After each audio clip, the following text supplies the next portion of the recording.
দিন দিন ভয়ঙ্কর হয়ে উঠছে খুলনার হানি ট্র্যাপ চক্র। এ চক্র সুন্দরী তরুণীদের দিয়ে পাচ্ছে নিখুঁত ফাঁদ, যাদের প্রধান টার্গেট সমাজের প্রতিষ্ঠিত ব্যক্তি ও ধনাঢ্যরা। মধুমতি নিউজের অনুসন্ধানী প্রতিবেদনের ধারাবাহিক প্রতিবেদন হানি ট্র্যাপ খুলনা।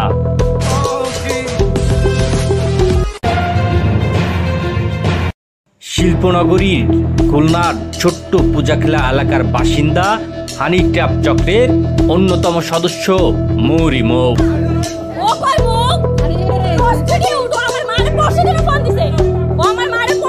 প্রবাসীর উপর হামলা, মাদক ব্যবসা, হানি ট্র্যাপে ফেলে ব্যবসায়ী থেকে টাকা হাতিয়ে নেওয়া সহ এ প্রতিবেদকের হাতে উঠে এসেছে অসংখ্য অভিযোগ।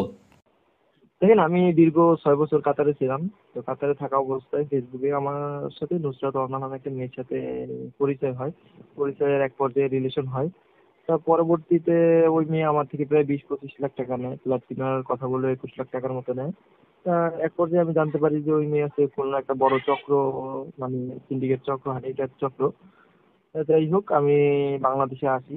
বাংলাদেশে আসার পরের দিনই আমাকে ওই মেয়ে এবং ওই মেয়ের সার্কেল বলতে, এই যে আপনি যার বিষয়ে ফোন দিচ্ছেন, মৌ মেবি নাম, হ্যাঁ, এই মৌ, তারপরে হচ্ছে অর্ণা, তারপরে এই সার্কেলে আরো প্রায় 15-20 জন মেয়ে ওই দিন আমাকে এসআই সুকান্তের মাধ্যমে সদর থানায় ধরে নিয়ে যেয়ে আমাকে হামলা চালায়, আমাকে মারধর করে, আমাকে কারেন্ট শট দেওয়া হয়। কারেন্ট শট দেওয়ার পরে ওইখানে আমার থেকে প্রায় নগদ 6 লাখ টাকার মতো নেয়। আমার কাছে ডলার ছিল, কাতার রিয়াল ছিল। এগুলো নিয়ে পরবর্তীতে আমাকে পর্নোগ্রাফি আইনে মামলা দিয়ে ফেলে দেয়। এমনকি পতিত সরকারের সময়ে থানায় ঢুকে করত ক্ষমতার অপব্যবহার।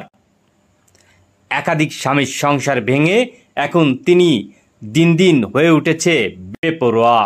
হ্যাঁ, থানার ভিতরে হামলাটা এখানে ওই যে আপনি হয়তো ভিডিও ফুটেজ দেখছেন যে হামলার মূল মানে আক্রমণাত্মক ভূমিকায় ছিল হচ্ছে গিয়ে এই মৌ মানে আমাকে মনে হচ্ছে যে মোর সাথে আমার সাথে একটা রিলেশন ছিল, তো এরকম একটা